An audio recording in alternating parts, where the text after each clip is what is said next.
What's up everyone, thanks for checking out the video. Gem here once again giving you an update on my experience regarding Diablo 3 Reaper of Souls.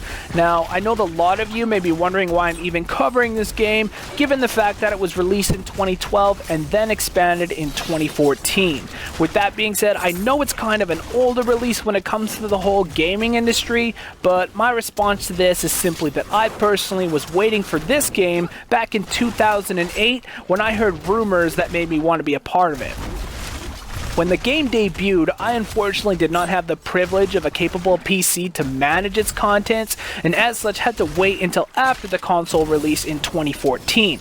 Now, I had a 360, but didn't even know it was available for that platform, and when I was able to upgrade to an Xbox One, I open-mouthed exhaled when I found out I could get the game bundled with my purchase. Finally, I said, I can live that dream that was long lost forgotten, and I have. Since my purchase of this game and platform, I've dedicated over 6 days of consecutive play, and I've only had it for about a month and a half. Now, hardcore gamers, I know my timeline should be more extensive if I want to be taken half seriously, right?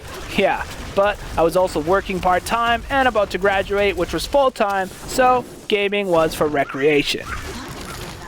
I wanted to post this clip in particular because of the wicked belt that I found that causes a haunt spell whenever I open a chest or nook with gold in it.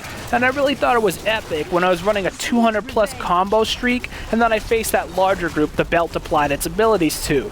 The spell cast I thought was a whole difficulty benefit, but later I discovered it was the belt after all. That whole earth glow effect though made me feel like I was experiencing the game at a whole nother level. Anyway, this is my 4th Demon Hunter, and by 4th, I mean that I can only succumb to play Diablo 3 on hardcore mode. And this is because when I'm not playing Rogue, I feel like a child with the threshold of gameplay that the ulterior softcore mode involves. It's very nerfy, and I would only recommend it for newer players just learning practical use of the game's button layout. Now, that being said, there are a lot of gamers playing Diablo 3 who are only playing the non-rogue set mode, and this is because they are afraid of losing everything they worked for. My solution to this is what I call the epiphany of this game, and I've spoken with other gamers who also only play rogue, and they agree with me upon this concept. Its understanding can be clearly defined as managing the variable difficulty appropriately. Blizzard included this feature so that you can have fun at any level and quest or play the game at whatever environment is going to provide you, the consumer, with the most value for your investment.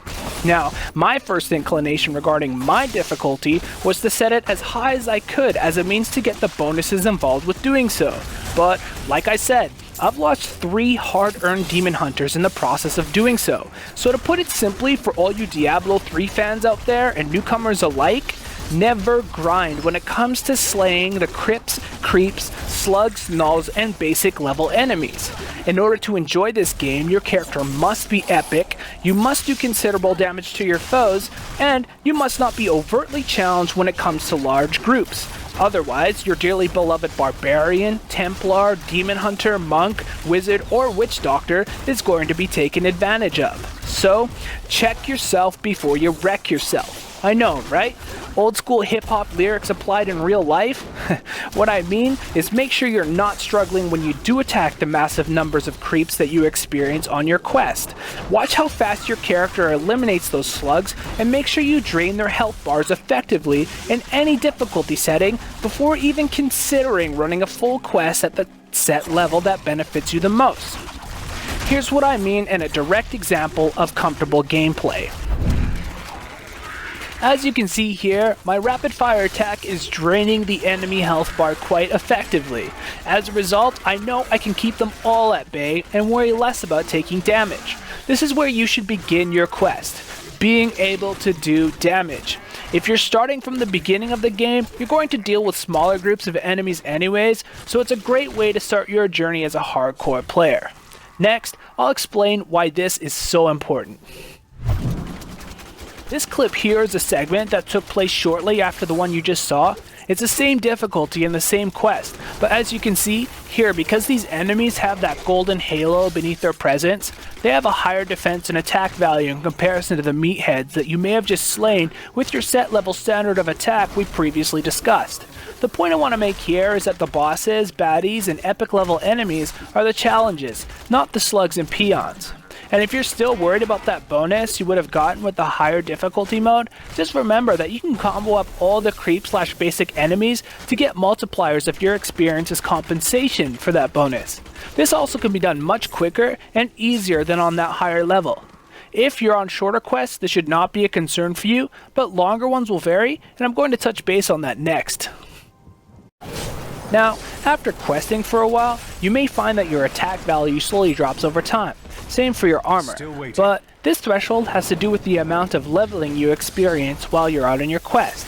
In theory, every new dungeon field or demon field arena that you enter, all of the demons within that area spawn with a difficulty that is first based on the game setting you previously set, and then what level your character is for that given point of time.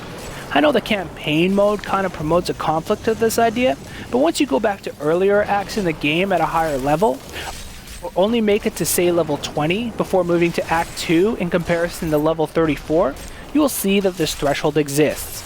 Overall, in summary, start your quest as a reaping madman/woman, destroying as much as you can as quickly as you can, and then end your quest or gaming session when the enemies become too defensive for your most upgraded weapons and armor.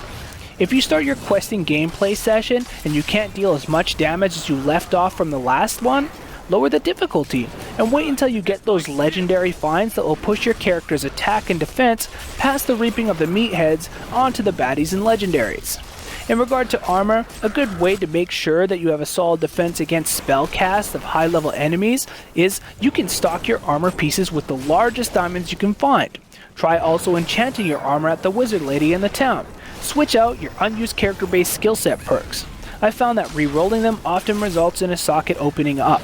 The legendary items and ulterior armor pieces, more often than not, set my attack and defense high enough not to exploit my character-based attributes.